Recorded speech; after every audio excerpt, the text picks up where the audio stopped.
What do you think about her tweets?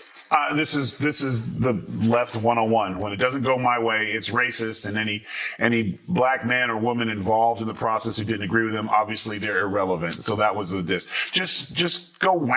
Just complain. I mean, that's what children do. They never can accept a decision. And affirmative action the case was even being brought up because Asian Americans felt that they were not getting a fair opportunity. So rich white people didn't have nothing to do. The moment you're about to hear is something you'll replay again and again because the universe just delivered a crossover so unexpected, it almost feels like destiny itself pulled the strings. Picture this vivid scene. AOC charges into the spotlight with blazing intensity, her energy bursting outward like a flare, signaling that she has arrived with a message she's certain will shake everyone listening. For a few seconds, it looks like the entire stage exists for her alone. At least, that's what she fully believes. Until Tyrus suddenly steps forward, carrying a level of sharp humor and smooth sarcasm that hits the room like a wrecking ball wrapped in pure wit. In a single surprising instant, he turns her dramatic entrance into a roast so sudden and fierce it practically deserved a safety alert before he opened his mouth. And what followed next was so astonishing, so chaotic, and so unbelievably perfect that it felt more like a twist from a blockbuster movie than something unfolding in real life right in front of everyone. You don't have anything to talk about in terms of merit. You just blame it on rich white people. And it's been a cushion that's been allowed in this country for a long time. And now as you see more, that's the new pillow. My pillow's got nothing on the new pillow of blame rich white people because you can rest your head on it in any argument. Bring any argument up with me. Anything. Ask me any question. How the Knicks doing this year? Well, why am I supposed to know that? I'm not a rich white person. See what I'm saying? Like, you're clearly enjoying this moment. So make sure to subscribe because your support keeps everything alive in ways most people never even imagine. And it helps moments like this reach even more eyes. Politics has always thrived on huge, attention-grabbing scenes, the kind where someone steps forward and waves their hands with the intensity of a dramatic soap opera cliffhanger, convincing their supporters that history is being rewritten right in front of them with every breath they take. And few people embrace this full-throttle performance style more than AOC, who never simply walks into a room. She arrives with an energy so bold and glowing, it feels like she's seconds away from delivering a major national address even when she's only trying to order a simple cup of coffee. Unaffected or are completely out of touch of everything.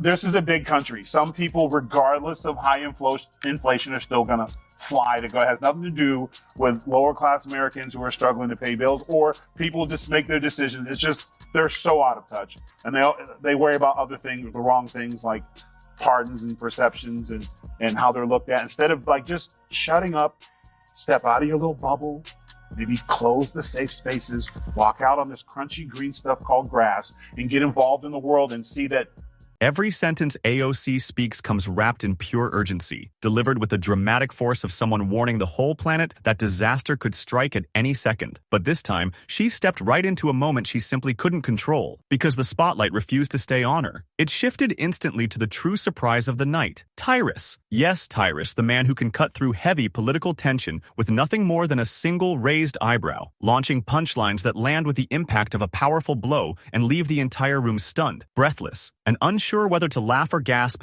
as the energy shifts around them. No, of course they didn't read the decision. And again, these are all successful men and women of color who all have educations, who are sitting on top of the mountain calling foul. Like, this is just the par for the course. It is just, what is the narrative? Oh, that's the way we're going with it? But it was nice to see white men get a break. You know what? Because you've had a rough year. They started blaming some stuff on white women, so you guys get a little bit of the feel. AOC had absolutely no idea what was headed her way, not even for a second, even though most experienced politicians usually sense when they might be overplaying their hand, especially when someone skilled in sarcasm is waiting just off stage like a quiet storm ready to strike without warning. Instead, she charged ahead with total confidence, convinced that the crowd would walk away feeling inspired, enlightened, and maybe even ready to picture her face on the $10 bill, armed with dramatic pauses, stacks of statistics, and that familiar expression that practically says she has solved humanity's biggest problems and is prepared to guide everyone forward. She pushed ahead with full force, never noticing the wave of humor gathering behind her, ready to crash with unexpected power. Fastest, and we have fan mail, and I just can't listen to those Nate Silvers and these Saliza people just bites into this glorious show. AOC. What? She's kind of fun. in a silly but earnest, wrong but adorable way. She's like your daughter when she comes back from her first year at Brown, full of half-baked, half opinions, in need of some gentle, patient deprogramming. But people have to realize new faces doesn't mean new ideas. She delivered her entire speech as if it had been pulled straight from a superhero origin story, packed with warnings about looming climate threats, growing income gaps, and unstoppable corporate power, all presented in huge, cinematic waves that made every issue sound like the future of humanity depended on her every word. As always, she placed herself right at the center as the fearless heroine standing strong against unseen enemies hiding in the shadows. And if you squinted just a bit, you could almost hear a heroic movie soundtrack swelling behind each dramatic gesture she made. When she lifted her hand at the perfect moment, it looked as if destiny whispered the cue directly to her. Yet the crowd responded with nothing more than stiff, polite, almost robotic applause. The kind people give simply to avoid creating awkward silence. It wasn't passion or excitement, just a gentle tap of courtesy, the kind that lets people pretend they're engaged. Still, AOC stared across the room as if she had just been met with roaring cheers. But dramatic moments like this always create the perfect opening for comedy. And that is exactly where Tyrus dominates. He doesn't drag around piles of charts, he doesn't stretch metaphors until they snap, and he doesn't need to predict the world ending. He relies on something far quicker and more powerful: sharp, clean humor, delivered with instant impact. Alexandria Ocasio-Cortez, she responded to this ruling on Twitter as well. She says, if the Supreme Court was serious about their ridiculous color blindness claims, they would have abolished legacy admissions, aka affirmative action for the privileged. 70% of Harvard's legacy applicants are white. SCOTUS didn't touch that, which would have impacted them and their patrons. Does she have a point there? She used the word ludicrous. That was cool. That was new.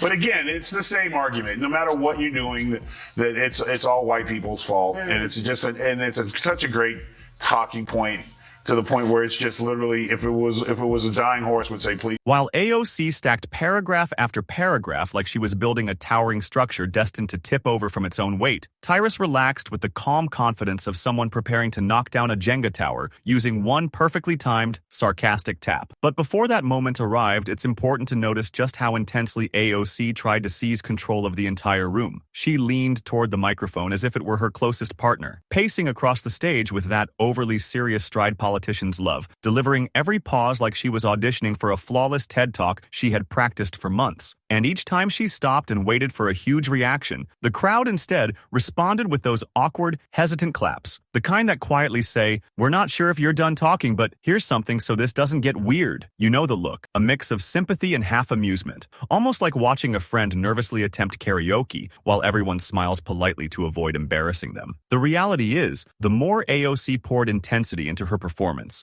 the wider she opened the door for the one force strong enough to slice straight through it all, and that force was moments away, arriving not with statistics or emotional speeches, but with the unmistakable hammer of humor that only Tyrus can swing with perfect timing. Introduced a fresh idea or issue in her life.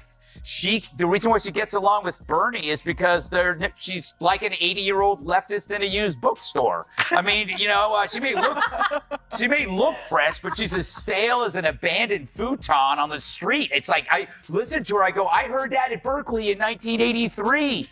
So their problem is, and the reason why they don't have any ideas is they operate on... The real twist behind all of this is that AOC depends heavily on control, shaping her entire identity around guiding every moment exactly the way she wants, setting the tone, picking the pace, and expecting the crowd to follow every word as if she's conducting a carefully rehearsed performance. But humor refuses to obey any of those rules. Humor ignores structure, breaks pacing, and cuts straight through dramatic storytelling. It hits quickly, lands sharply, and once laughter fills the room, the serious tone she relies on collapses instantly like fragile paper crumbling in someone's hands. And there sat Tyrus, armed with nothing more than a figurative slingshot, fully prepared to knock out the first brick and send her entire performance tumbling with one perfectly placed joke. The room wasn't tense because her speech was stirring hearts. It was tense because everyone could sense a major shift building, the kind of twist you can feel in the air before anyone even speaks. The beauty of moments like this is that embarrassment doesn't always arrive loudly. Sometimes it slips in quietly, timed perfectly, through someone casually revealing how thin the whole performance really was. That's what sets Tyrus apart. He doesn't shout, he doesn't overwhelm the stage with anger, he simply dismantles everything with sharp, clean humor that lands with the precision of a well-aimed strike and leaves an unforgettable mark. She is taking a break from doing nothing. to get into a beef with the Twitter chief. On Tuesday, she tweeted, LMAO at a billionaire earnestly trying to sell people on the idea that free speech is actually an $8 a month subscription plan.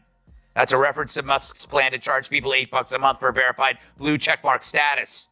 But he hit back tweeting, your feedback is appreciated. Now pay $8. The stage couldn't have been arranged with more dramatic precision. AOC was locked into full performance mode, feeding off the excitement of her own delivery, completely unaware that the room was slowly slipping away from her control like sand drifting through open fingers. The applause had shrunk into stiff, polite little taps. The eye rolls were piling up higher than her talking points, and Tyrus sat there practically glowing with anticipation, wearing the kind of confident grin that tells you his punchline is about to land with unforgettable force. And when he finally leaned forward, everything changed in an instant. But here's the twist. AOC wasn't even in the room to face him, which somehow made the moment sharper, funnier, and even more surprising. Roasting someone face-to-face is one thing, but roasting someone who isn't even present, with smooth, playful precision that makes people laugh and nod at the same time, that takes a completely different level of skill, and Tyrus uses that skill like a seasoned master. That's exactly how he went after AOC, treating her carefully rehearsed performance not like a historic moment, but like a long improv sketch that stretched way past its natural ending. His first jab landed perfectly. The idea that AOC can't walk into any room without instantly turning it into a dramatic lecture about civilization being only a few speeches away from falling apart. Says AOC has 61% approval rating Yes. for Democrats, right? The highest of any Democrat unless they've been elected president. So if your new brand ambassador is going to be AOC, then I think it's more than just... Tyrus joked that AOC probably practices her speeches in the mirror before brushing her teeth, waving her arms wildly while random statistics swirl around her, leaving the poor toothbrush staring back in total confusion at the chaos happening inches away. Just imagining that scene is enough to crumble the serious stage presence she tried so hard to maintain. From there, he dove straight into one of her biggest habits, those dramatic metaphors she loves to attach to every topic, tearing them apart with smooth, razor-sharp humor that landed perfectly each time. He teased that if she spilled a simple glass of water, she'd probably declare it undeniable proof of rising sea levels. If her Uber showed up late, then obviously corporate greed was targeting society. And if her phone battery slipped under 20%, that must mean capitalism was falling apart right before our eyes. Suddenly, those bold metaphors she relies on didn't sound powerful anymore. They started looking like notes from a stressed drama student searching for intensity. According to Tyrus, AOC could describe her lunch and still make it sound like she was unveiling a world-saving breakthrough. Yes, I'll take the avocado toast, he teased, because nothing highlights modern struggle like an expensive breakfast. What makes Tyrus so effective is that he barely has to exaggerate. He just amplifies the tone she already uses, showing how her habit of turning everyday moments into dramatic crusades can instantly flip from serious to pure comedy. Explains it. They're not meant for you, right? But then you have to ask, okay, then what is this debt forgiveness? Who is it meant for? And when you look at the data, it's upper, white, middle-class, liberal women. This ain't welfare, right? These are well-to-do people. It's a bribe for Democrats on the backs of plumbers, truckers, and everyone else who actually does a real job, unlike me. AOC is the symbol of the entitled sponge. She complains about student loans. What once passed as strong leadership suddenly started looking more like pure theatrical drama. And once you see it that way, it becomes impossible to unsee it again. Tyrus didn't stop with her speeches. He moved straight to her online habits because AOC treats social media like her own personal national stage, where every post must carry the weight of history, whether the moment calls for it or not. He joked that if the Wi-Fi ever went down in Washington, she'd probably declare it the biggest attack on democracy in years, typing frantically in all caps about a massive plot simply because her live stream froze for 2 seconds. With that picture planted in the audience's mind, the seriousness behind her message completely dissolved into playful exaggeration, making her seem less like a political powerhouse and more like a dramatically intense neighbor who overreacts to even the smallest twist in their day. But Tyrus wasn't done, not even close, because he saved one of his sharpest jokes for the contrast between her constant warnings about global crises and her perfectly polished, camera-ready lifestyle. After all, nothing highlights the world is burning, quite like arriving at a climate event dressed in a full designer outfit from head to toe. She owns a French bulldog. Thanks to Cat Temp, I know everything about French bulldogs. And one thing I know, they are so expensive They're more expensive than any college tuition. You got to take care of them. They're adorable dogs. But she owns a Tesla and she owns a French Bulldog, and she wants you or your dad, the electrician, to forgive her student loan. That's BS. Turn in the Tesla. Sell the dog. Tyrus pointed out the striking irony that someone who constantly describes capitalism as a major threat seems to navigate and benefit from it with remarkable ease, a detail that hits even harder because it feels undeniably true. The sarcasm practically shaped itself as he spoke, sharp enough to stand without any extra push. But his most cutting comparison came when he said listening to her speeches felt like being trapped in a lecture hall where the professor lost the syllabus weeks ago, yet insists on talking nonstop anyway. You don't know where the lesson began, you can't tell where it's heading, and somehow you're expected to take notes like everything follows a clear plan. That became his perfect way of describing her entire speaking style: loud, winding, dramatic, and ultimately exhausting to sit through. And the funniest part? She wasn't even in the room to reply or defend herself, giving Tyrus even more space to stretch each punchline, sharpen every comparison, and shape the moment without anyone interrupting his rhythm. I mean, $80 per theater. I mean, I made $80 in a theater, and there wasn't even a movie playing. Wow. What do you mean? I don't know. You know, it's no surprise. Who would go see a movie that's the opposite of entertaining? There's nothing entertaining about that. Michael Moore's colonoscopy is more entertaining than that because there's probably more twists. But it does show you how great it is to be a progressive in a liberal biased culture. She really doesn't do her job, right?